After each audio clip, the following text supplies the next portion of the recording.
Hey everyone, welcome to today's Explainer, where we're tackling one of the absolute most fascinating aspects of organizational behavior, how our brains process information and make workplace choices.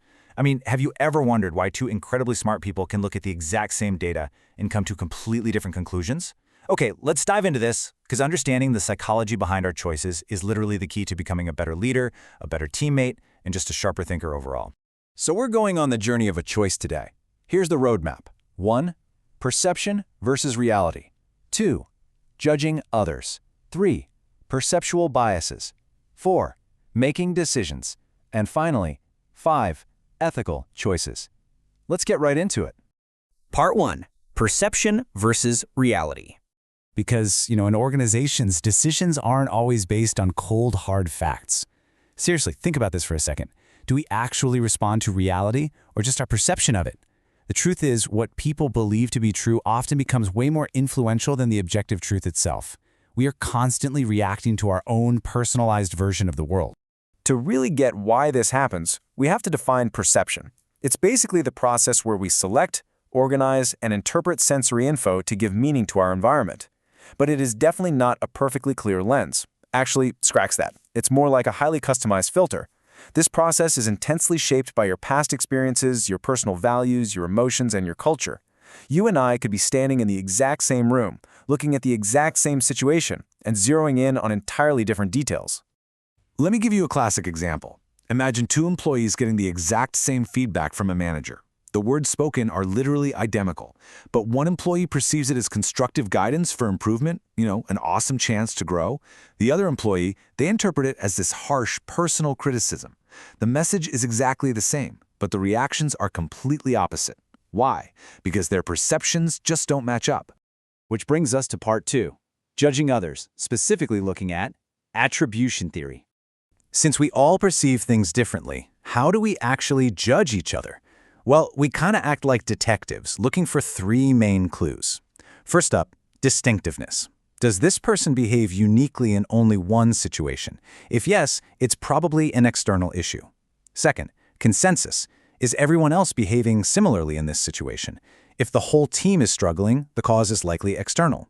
And third, consistency. Does this individual behave the same way all the time? Highly consistent behavior usually points to internal factors.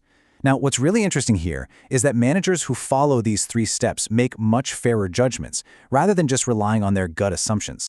But here's the catch. We make mistakes. A lot of them. The granddaddy of them all is the fundamental attribution error. This is when we massively overestimate personal characteristics and completely underestimate external circumstances. Think about an employee arriving late to work. A manager might instantly assume, they're so irresponsible, without even pausing to consider external factors like a massive pileup on the freeway or a sudden family emergency. We're just incredibly quick to blame the person, not the situation. All right, let's look at part 3, perceptual biases and shortcuts. Our brains absolutely love taking shortcuts. I mean, it saves energy, but man, it costs us accuracy. For instance, you might see a salesperson claim they're a total genius when targets are met, but the second they fail, they blame a bad market. That's the self-serving bias. Or maybe you assume a super confident communicator is just highly competent at everything, which is the halo effect. We also project our own values onto others or stereotype them based on groups. These aren't just tiny oopsies. They drastically reduce fairness in the workplace. And honestly, our biases don't just affect our judgments, they literally alter reality.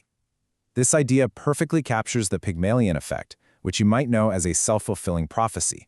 When managers genuinely believe their employees are highly capable, those employees actually perform better because they receive way more trust and encouragement. Our perceptions directly construct our team's performance. Moving on to part 4, how we make decisions.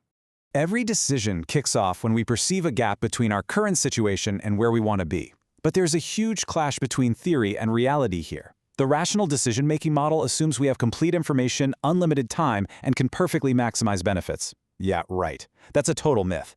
And this brilliantly illustrates how managers actually operate, with bounded rationality. We're dealing with incomplete info, extremely limited time, and a little something called satisficing. Bounded rationality is a fantastic concept introduced by Nobel Prize-winning economist Herbert Simon.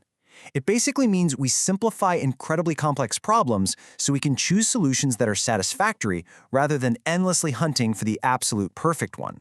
We just pick the first practical solution that adequately gets the job done. We essentially settle for good enough. To solve problems effectively within those tight limits, organizations desperately need creativity.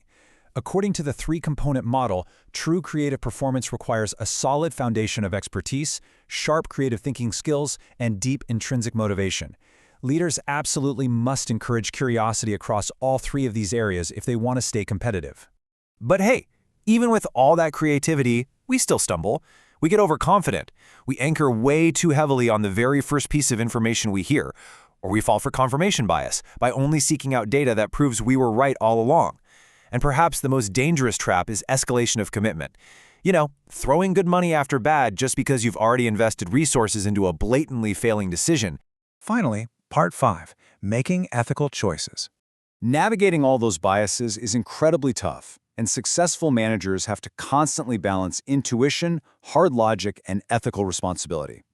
So, how do we actually ensure our decisions are fair? When you're navigating complex constraints like intense time pressures, messy reward structures, and especially global cultural differences in big multinational organizations, how do you make sure the choices you make are truly just? Well, one vital way is through the justice approach. This means actively fighting for fairness, equality, consistency, and impartiality in every single organizational decision. Applying this approach isn't just a nice bonus, it's absolutely critical if you want to build deep trust and improve your organization's long-term reputation. In fact, there are three major ethical frameworks you can lean on here. The utilitarian approach focuses on the greatest good for the greatest number of people. The rights approach is all about protecting the fundamental dignity of every individual. And the justice approach, as we just saw, ensures consistency and fairness. Using these three frameworks together is a massive help for managers trying to cut through their own perceptual biases to make highly accurate ethical judgments. Which brings us to the end of today's explainer. And I want to leave you with a thought to carry into your very next meeting, your next performance review, or that big project you're working on. Take a hard look at the decisions you're about to make. Are your choices today driven by objective reality or just your perception of it? Keep that in the back of your mind. Stay awake to your biases, and I guarantee you'll become a far more effective decision maker. Thanks so much for joining me on this journey.